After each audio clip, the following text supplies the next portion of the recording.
ಈಗ ಇದನ್ನ ಕಟ್ ಮಾಡುವ. ರುಚಿಯಾದ ಟೊಮೆಟೊ ಬೋಂಡ ರೆಡಿ ಆಗಿದೆ. ಟೇಸ್ಟ್ ಮಾಡಿ ನೋಡುವ. ಹಾಯ್ ಎಲ್ಲರಿಗೂ, ಕೈಯಲ್ಲಿ ಟೊಮೆಟೊ ಉಂಟು. ಸೂಪರ್ ಆಗಿರುವಂತ ಟೊಮೆಟೊ ಬೋಂಡವನ್ನ ಮಾಡುವ ಬನ್ನಿ. ಮೊದಲಿಗೆ ಸ್ಟಫಿಂಗ್ ಅನ್ನ ರೆಡಿ ಮಾಡುವ. 1 ಟೇಬಲ್ ಚಮಚದಷ್ಟು ತೆಂಗಿನೆಣ್ಣೆ ಹಾಕ್ತಾ ಇದ್ದೀನಿ. 1 ಚಮಚ ಜೀರಿಗೆ ಹಾಕ್ತಾ ಇದ್ದೀನಿ.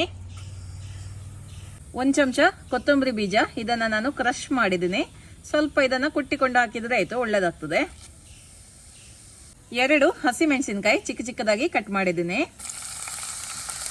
1 ಟೇಬಲ್ ಚಮಚದಷ್ಟು ಶುಂಠಿ ಹಾಗೂ ಬೆಳ್ಳುಳ್ಳಿಯನ್ನ ಚಿಕ್ಕ ಚಿಕ್ಕದಾಗಿ ಕಟ್ ಮಾಡಿ ಹಾಕ್ತಾ ಇದ್ದೀನಿ. 1 ಚಿಕ್ಕ ಈರುಳ್ಳಿ, ಚೆನ್ನಾಗಿ ಮಿಕ್ಸ್ ಮಾಡುವ. ಈರುಳ್ಳಿ ಸ್ವಲ್ಪ ಸಾಫ್ಟ್ ಆಗಬೇಕು. ಈಗ ಹಾಲನ್ನ ಹಾಕ್ತಾ ಇದ್ದೀನಿ. ಬೇಯಿಸಿ ಮ್ಯಾಶ್ ಮಾಡಿರುವಂತ ಹಾಲು. ಇಲ್ಲಿ ನಾನು 2 ದೊಡ್ಡ ಹಾಲುವನ್ನ ತಗೊಂಡಿದ್ದೀನಿ. ಚಿಕ್ಕದಾದ್ರೆ 3ರಿಂದ 4 ಹಾಕ್ಬೋದು. ಈಗ ಮಸಾಲೆನ ಹಾಕುವ. ನೋಡಿ, 1/4 ಚಮಚದಷ್ಟು ಅರಿಶಿಣದ ಪುಡಿ, 1/4 ಚಮಚದಷ್ಟು ಗರಂ ಮಸಾಲಾ ಪುಡಿ, ಸ್ವಲ್ಪ ಹಿಂಗು, 1/4 ಚಮಚದಷ್ಟು ಅಚ್ಕಾರದ ಪುಡಿ, ರುಚಿಗೆ ತಕ್ಕಷ್ಟು ಉಪ್ಪು, 1 ಚಮಚದಷ್ಟು ಆಮ್ಚೂರ್ ಪುಡಿ. ಆಮ್ಚೂರ್ ಪುಡಿ ಇಲ್ಲ ಅಂದ್ರೆ ಲೆಮನ್ ಜ್ಯೂಸ್ ಅನ್ನ ಹಾಕಿಕೊಳ್ಳಿ.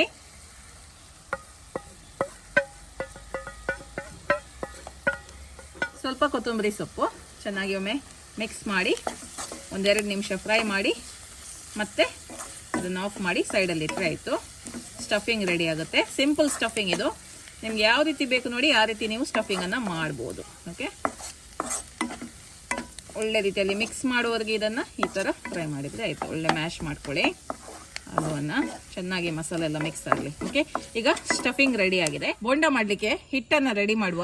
1.5 ಕಪ್ ಅಷ್ಟು ಕಡಲೆ ಹಿಟ್ಟು ತಗೊಂಡಿದ್ದೀನಿ.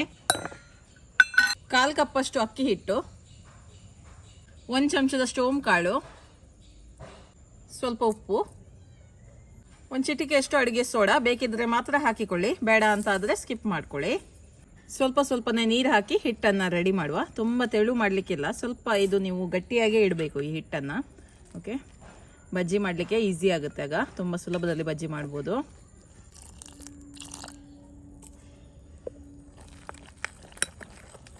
ಇಷ್ಟಾದ್ರೆ ಸಾಕು ನೋಡಿ. ಇಷ್ಟು ಗಟ್ಟಿಯಾಗಿ ನೀವು ಹಿಟ್ಟನ್ನ ಕಲಿಸ್ಬೇಕಾಗತ್ತೆ. ಓಕೆ, ಇಲ್ಲಾಂದ್ರೆ ಅದು ಕೋಟಿಂಗ್ ಸರಿಯಾಗಿ ನಿಲ್ಲೋದಿಲ್ಲ. ಈಗ ಟೊಮೆಟೊವನ್ನು ಕಟ್ ಮಾಡುವ. ಈ ಥರ ಕಟ್ ಮಾಡಿ ನೋಡಿ, ಈ ಒಳಗಿರುವಂಥ ಬೀಜವನ್ನೆಲ್ಲ ತೆಗಿಬೇಕು. ಈ ಥರ ಚಾಕು ಅಥವಾ ಸ್ಪೂನಿನ ಸಹಾಯದಿಂದ ಇದನ್ನು ನೀವು ತೆಗಿಬೋದು. ನೋಡಿ, ಈ ಥರ ನೀಟಾಗಿ ತೆಗೆದ್ರೆ ಆಯಿತು.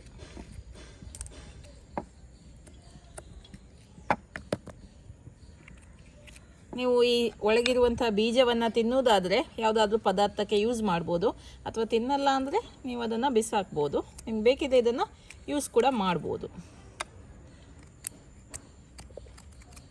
ಓಕೆ, ಈ ಥರ ಎಲ್ಲ ಟೊಮೆಟೊವನ್ನು ರೆಡಿ ಮಾಡಿ ಇಡ್ತೇನೆ. ಈಗ ಸ್ಟಫಿಂಗನ್ನು ಮಾಡುವ. ಓಕೆ, ಸ್ಟಫಿಂಗನ್ನು ಇದರೊಳಗೆ ತುಂಬಿಸಿದ್ರೆ ಆಯಿತು. ಹೀಗೆ ಎಲ್ಲ ಟೊಮೆಟೊವನ್ನು ಸ್ಟಫ್ ಮಾಡಿ ರೆಡಿ ಮಾಡಿ ಇಡ್ತೇನೆ. ಓಕೆ, ಈಗ ಟೊಮೆಟೊವನ್ನು ಕೋಟ್ ಮಾಡುವ. ನೋಡಿ, ಈ ಥರ ನೀಟಾಗಿ ಕೋಟ್ ಮಾಡಿ ಎಣ್ಣೆಯಲ್ಲಿ ಫ್ರೈ ಮಾಡಬೇಕು. ಫ್ರೈ ಮಾಡುವ.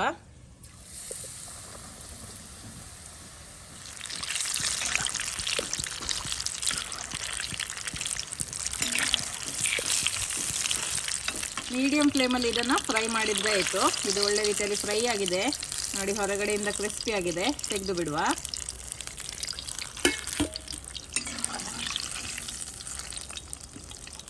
ಈಗ ಇದನ್ನು ಕಟ್ ಮಾಡುವ. ಸೂಪರಾಗಿ ಬಂದಿದೆ.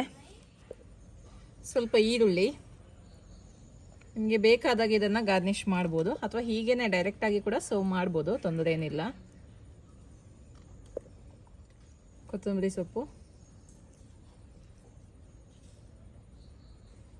ಸೇವ್ ಸ್ವಲ್ಪ, ಬೇಕಿದ್ರೆ ಶೇಂಗಾವನ್ನು ಕೂಡ ಫ್ರೈ ಮಾಡಿ ಹಾಕ್ಬೋದು, ತುಂಬ ಒಳ್ಳೆಯದಾಗುತ್ತೆ. ನೋಡಿ, ರುಚಿಯಾದ ಟೊಮೆಟೊ ಬೋಂಡ ರೆಡಿ ಆಗಿದೆ. ಟೇಸ್ಟ್ ಮಾಡಿ ನೋಡುವ. ಟೇಸ್ಟ್ ಮಾಡ್ತಾ ಇದ್ದೀನಿ.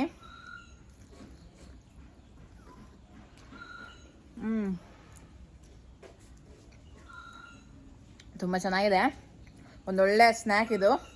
ಸಂಜೆ ಹೊತ್ತಿಗೆ ಇದನ್ನು ನೀವು ಮಾಡಿ ನಿಮ್ಮ ಅಭಿಪ್ರಾಯವನ್ನು ನನಗೆ ತಿಳಿಸಿ. ಓಕೆ, ಬಾಯ್.